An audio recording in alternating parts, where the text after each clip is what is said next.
தந்தை, மகன், தூய ஆவியினுடைய அருளும் ஆசீரும் உங்கள் ஒருவரோடும் நிறைவாக இருப்பதாக.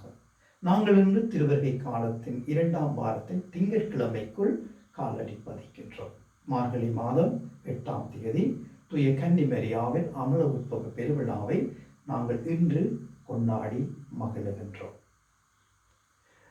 8ஆம் தேதி 12ஆம் மாதம் 1854ஆம் ஆண்டு 9ஆம் பயஸ் திருத்தந்தை அவர்கள் மரியன்னையின் அமல உற்பவர் என்ற விசுவாச கோட்பாட்டை உலகிற்கு வெளிப்படுத்தினார்.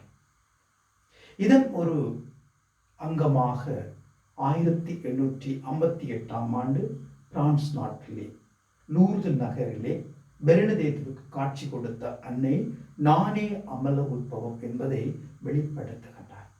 ஆகவேதான் இன்று நாங்கள் அமல உற்பவ அன்னையினுடைய பெருவிழாவை நாங்கள் கொண்டாடுகின்றோம். பிளஸ் பாஸ்கல் என்பவர் என்ற அறிஞர் சொல்லுகின்றார். பிளஸ் பாஸ்கல் என்ற அறிஞர் சொல்லுகின்றார் 3 பெருமைகளை எங்களுக்கு சொல்லுகின்றார்.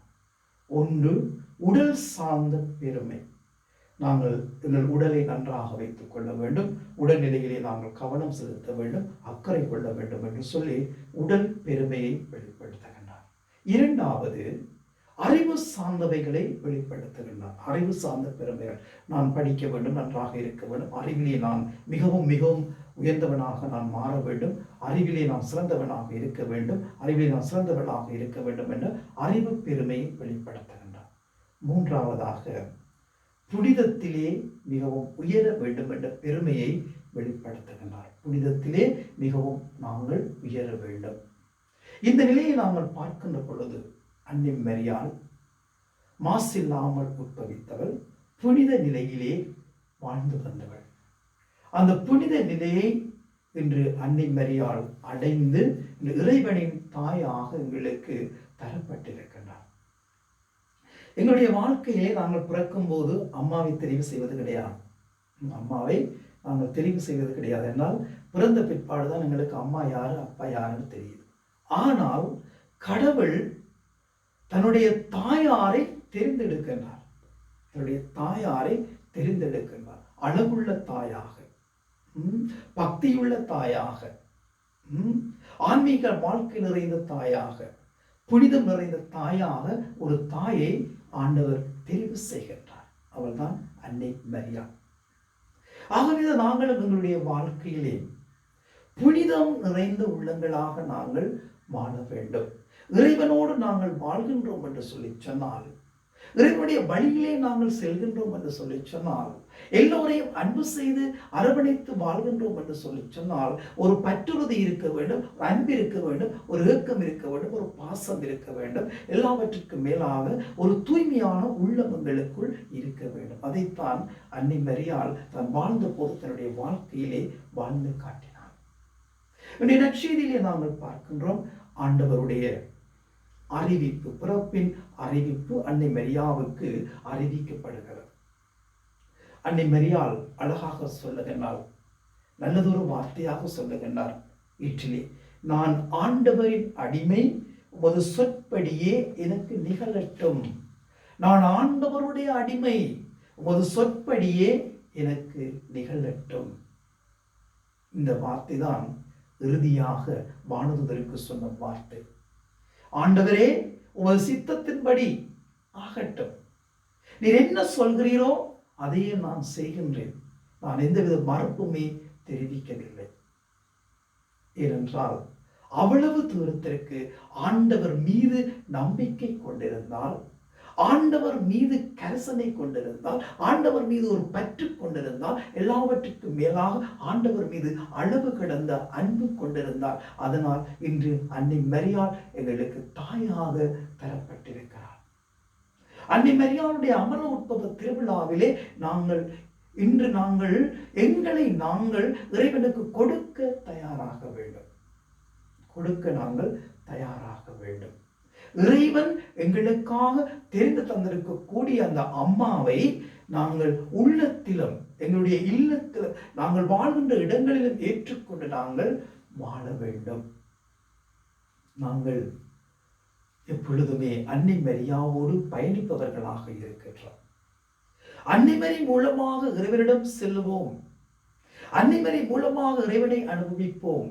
அன்னை மரி மூலமாக இறைவனுடைய வரங்களையும் அருள்களையும் நாங்கள் பெற்றுக்கொள்ளுவோம். அன்னை மரி மூலமாக நாங்கள் இறைவனுக்கு ஏற்றவர்களாக வாழுவோம் என்ற உணர்வுகள் எங்களுக்குள் உள்வாங்கப்பட்டு வெளிப்படுத்தப்பட வேண்டும். தாயாக எங்களோடு பயணிக்கின்ற அந்த தாயினுடைய வழியிலே நாங்கள் செல்ல தயாராக வேண்டும். அன்னை மரியாள் எங்கள் ஒவ்வொருவருக்கும் தாயாக தரப்பட்டிருக்கிறார். சிலுவை அடியிலே நாங்கள் பார்க்கின்றோம். ஆண்டவராகிய கிறிஸ்து ஜோவானை பார்த்து சொல்லுகின்றார், இதோ உன் தாய். அன்னை மரியாவை பார்த்து ஜோவானை காட்டி சொல்லுகின்றார், இதோ உன் மகன் என்று சொல்லுகின்றார். ஆண்டவராகிய கிறிஸ்து அன்னை மரியாவை எங்களுக்கு தாயாக தந்து அன்னை மரியாவுக்கு எங்களை பிள்ளைகளாக கொடுத்திருக்கிறார்.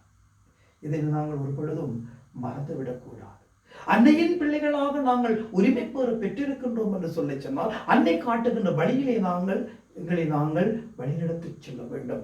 முதலாவதாக அன்னை மரியாள் மூலமாக நாங்கள் இறைவனிடம் செல்லுகின்றோம் என்று சொல்லி சொன்னால் எங்களுடைய வாழ்க்கை புனிதமடைய வேண்டும். புனிதம் என்னும் பெருமையை நாங்கள் எங்களுக்குள் வளர்த்துக் கொள்ள வேண்டும். இறைவனோடு உரையாடி உறவாடி வளரவும் வாழவும் நாங்கள் சபத்தின் மூலமாக அன்னை மரி மூலமாக நாங்கள் ஆண்டவரிடம் செல்ல வேண்டும். ஆன்மீக வாழ்க்கையின் மூலமாக நாங்கள் அன்னை மரி மூலமாக ஆண்டவரிடம் செல்ல வேண்டும். ஆகவேதான் அன்னை மரியாள் திருச்செபமாலையின் மூலம் ஆண்டவரிடம் செல்ல எங்களுக்கு வழிகாட்டி தந்திருக்கிறார். குடும்ப செபமாலையின் மூலம், தனிப்பட்ட செபமாலையின் மூலம் நாங்கள் இறைவனுடைய மகிமையையும் புகழையும் அவருடைய வாழ்க்கையை நாங்கள் தியானித்து அன்னை மரி மூலமாக நாங்கள் இறைவனிடம் செல்ல நாங்கள் தயாராகுவோம். நாங்கள் அருளுரை சபத்தை நாங்கள் சொல்லுகின்ற பொழுது அன்னை மரியாவுடைய வாழ்க்கையை நாங்கள் சற்று சிந்தித்து பார்க்கின்றோம். அன்று 2000 ஆண்டுகளுக்கு முன்பு வானதூதர் உச்சரித்த அதே வார்த்தைகளைத்தான் நாங்கள் இன்றும் உச்சரிக்கின்றோம். எங்களுடைய வார்த்தைகளால் நாங்கள் உச்சரிக்கின்றோம். எவ்வளவு பெருமைக்குரியவர்கள் நாங்கள் என்பதை சற்று சிந்தித்து பாருங்கள். அருளுரை மரியே வாழ்க என்று சொல்லுகின்ற பொழுது அன்னை மரியாவை நாங்கள் போற்றும் அளவுக்கு, வாழ்த்தும் அளவுக்கு நாங்கள் பெருமை உடையவர்களாக இருக்கின்றோம். ஆகவேதான் இன்றைய இந்த நாளிலே நாங்கள் அன்னை மரி மூலமாக இறைவனிடம் சென்று நாங்கள் இறைவனுடைய வருகைக்காக எங்களை நாங்கள் ஆயத்தம் செய்து இறைவனோடு நாங்கள் சேர்ந்து வாழ, இறைவனோடு பயணிக்க அன்னை மரி மூலமாக நாங்கள் இறைவனிடம் செல்ல நாங்கள் தயாராகுவோம். உங்கள் அனைவருக்கும் தூய அன்னை மரியாளுடைய அமல உற்பவ பெருவிழா வாழ்த்துக்களை தெரிவித்து நிற்கின்றேன். எல்லாம் வல்ல இறைவன் தந்தை, மகன், தூய ஆவிகள் அனைவரையும் நிறைவாக ஆசீர்வதிப்பார்.